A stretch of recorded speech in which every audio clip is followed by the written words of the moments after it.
Hey ladies, this is Sherry from Diary of a SoCal Mama.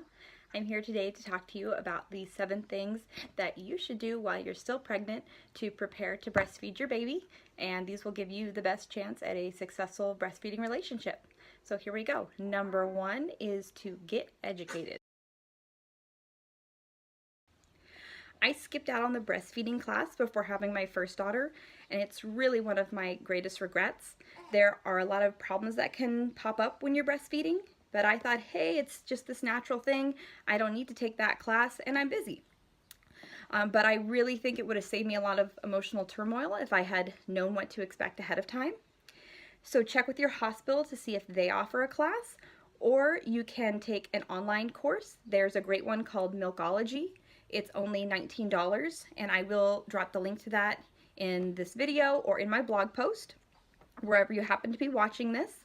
It is an affiliate link, so I will make a commission if you buy it through my link. But it's a great resource. You can then reference it whenever you want. You can watch it at home in your PJs. I know a lot of us are busy and don't have time to attend a lot of classes, so this is another great option. So make sure you do that. Number 1, get educated. That is definitely the most important one of these 7.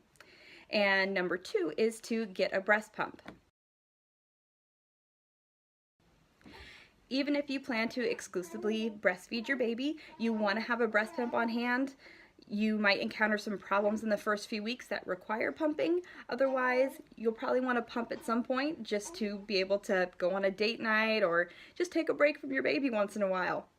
They eat every 3 hours for about the first 6 months of life, so you're gonna need that break.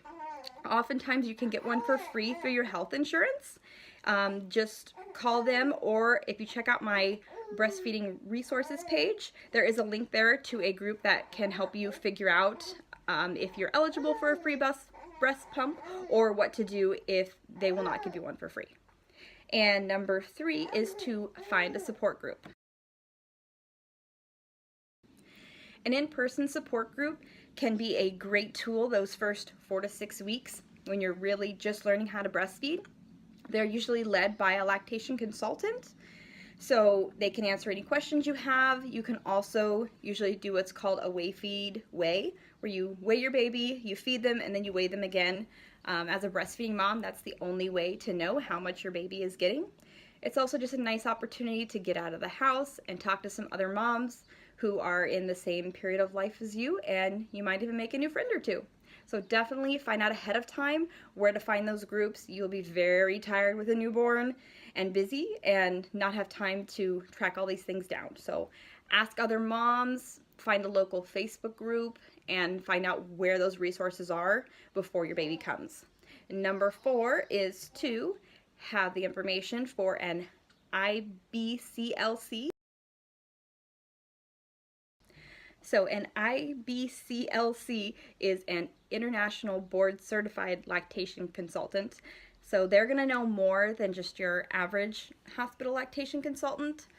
Some of the hospital ones are really good, and some of them are not so good.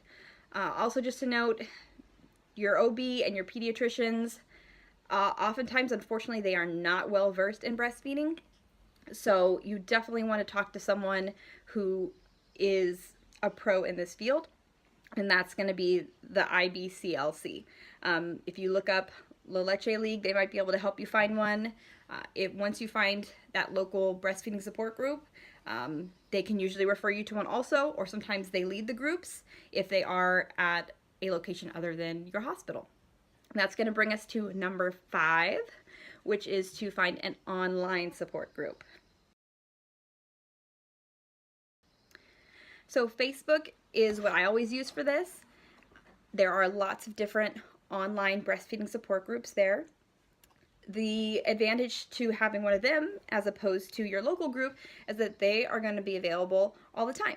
Your local group is great for that once a week in-person visit, but when it's 2 o'clock in the morning and you're exhausted and you're freaking out and you just need someone to talk to, you can post in one of these groups. There's almost always going to be at least one other person who's also awake feeding their baby at that time, and they'll be happy to talk to you, tell you that it's going to be okay, help you to stay awake, all those things. So that's the advantage of having both an online support group and an in-person support group.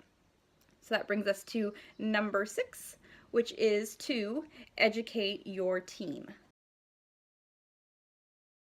So hopefully you aren't going to be taking care of this baby by yourself, whether it is your boyfriend, girlfriend, husband, wife, mother, best friend, whoever's going to be there with you those first few weeks helping to support you with your newborn. You want them to be educated about breastfeeding too. You don't want them to be giving you false information or discouraging you. You want them to have all the information and tools that you do so that they can be a extra resource rather than a sort of source of contention. So definitely let them get educated too. Either take them to that breastfeeding class with you, or this is another pro of that online course. You can share it with them so they can have all the same information as you.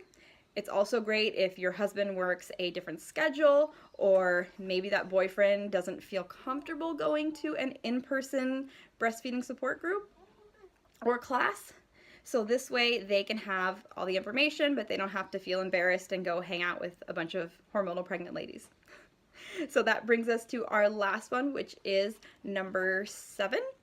And this one is actually more for after your baby comes, but it's to never quit on a bad day. So no matter how well your breastfeeding relationship goes with your baby, there will be bad days. My first daughter, we had a lot of problems, a lot of struggles, and it was really hard. My second daughter, things actually have gone really well, but there are still hard days. And so the rule that you'll see in lots of groups is always to never quit on a bad day, because likely the next day things will be better. Babies love to keep you on your toes. So just be mentally prepared. That's what you can do for number 7 before your baby comes, is just be prepared that there will be hard days. Breastfeeding is an amazing thing, but it's not an easy thing. So just be ready for that. And I hope these 7 tips help you to have a great and successful breastfeeding relationship with your baby. And if you have any questions, feel free to reach out to me. Have a good one.